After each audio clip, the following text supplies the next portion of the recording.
All right, so consumers versus person. A person is any individual, partnership, corporation, trust, estate, cooperative, association, government, or governmental subdivision or agency or other entity. So according to Title 15, United States Code 1681, A, subsection B, like this is a law that tells you about like what a person is. Now, the reason why this is important is because you have to understand the consumer laws, because the thing is that in a lot of these, contracts that you may sign or applications, they'll use the word person. And I want you to understand that when it says person, this is what it means. And a lot of times you'll see it as like the business name in either all caps or anything of that nature. So also understand that keywords. So in this definition, you see a lot of ors. So this means that this definition can be, interpreted in many different ways.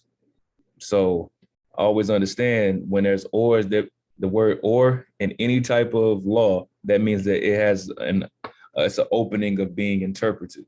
Now, who can interpret it? Actually, you. So consumer. Now, consumer is any individual. So that's it. And that's according to Title 15, United States Code 1681, A, subsection C. The term consumer means an individual. So this is important because, you have rights as a consumer. You know what I'm saying? You have a lot of rights, but a lot of it is kept hidden, but in plain sight, because a lot of times they want you to believe that,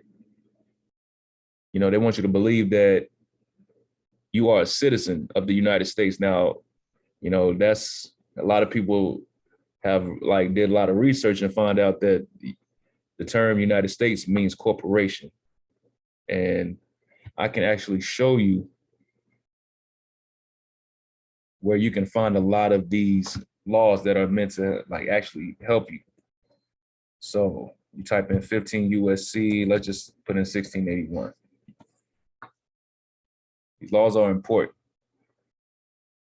So you'll go to the first one, law.cornell.edu.